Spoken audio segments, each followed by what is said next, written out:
আচ্ছা, আপনি যে রোজা রাখছেন আপনার রোজা আল্লাহর কাছে পৌঁছাচ্ছে তো? এটা কি আপনি নিশ্চিত? যে সমস্ত মানুষ রোজা রাখছেন আবার হারাম জিনিস করছেন বা হারাম জিনিস খাচ্ছেন, আজকের ভিডিও তাদের জন্য। রোজার মাস এমন একটা মাস যে মাসে ইসলাম ধর্মের ধর্মগ্রন্থ পবিত্র কোরআন নাজিল হয়েছে। তাই ইসলাম ধর্মের পবিত্র ধর্মগ্রন্থ কোরআনের সূরা আল বাকারার 185 নম্বর আয়াতে স্পষ্ট আল্লাহ তাআলা বলেছেন, রমজান মাস যার মধ্যে কোরআন নাজিল করা হয়েছে, অতএব তোমাদের মধ্যে এই মাস যে পাবে সে যেন এই মাসে রোজা রাখে। এবার আসি, এক মাস রোজা কেন রাখা হয়? রোজা শব্দটি এসেছে ফার্সি অর্থাৎ ফার্সিয়ান ভাষা থেকে, যার আরবি শব্দ হলো সাওম বা সিয়াম। আর আরবিতে সাওম মানে কোনো কিছু থেকে বিরত থাকা বা নিজেকে সংযত রাখা।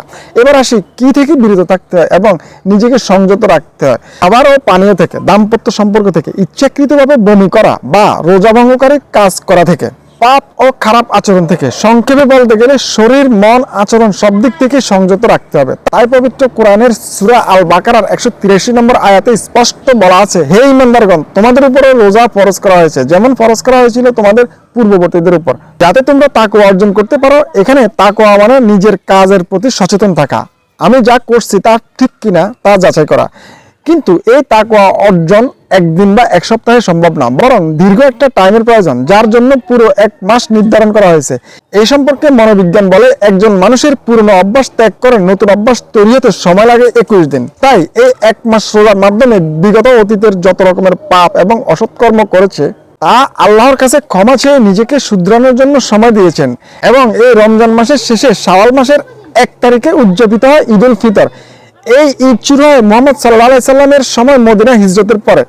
তিনি দেখলেন মানুষজন পারস্যের দুটি উৎসব পালন করছে, তখন তিনি বললেন আল্লাহ তার বদলে উত্তম 2 দিন দিয়েছেন, এক ঈদ উল ফিতর, 2 ঈদ উল আজহা।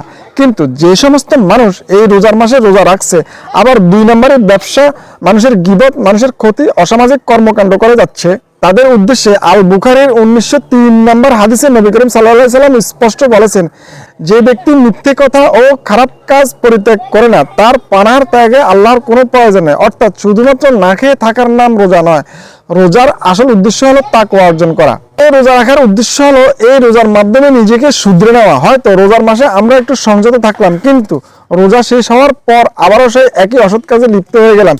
বিশ্বাস করুন, সেই ব্যক্তি যতই রোজা রাখুক না কেন তার কিন্তু কোনো রোজা হয় না, বরং তার নামে আরো বেশি পাপ লেখা হয়। রোজা হচ্ছে অনেকটা স্কুলের মতো, যেখানে ধৈর্য, সততা, সহমর্মিতা শেখানো হয়। যদি কোনো ছাত্র স্কুলে গিয়ে কিছুই না শেখে তাহলে তো তার স্কুলে যাওয়ার উদ্দেশ্যই ব্যর্থ।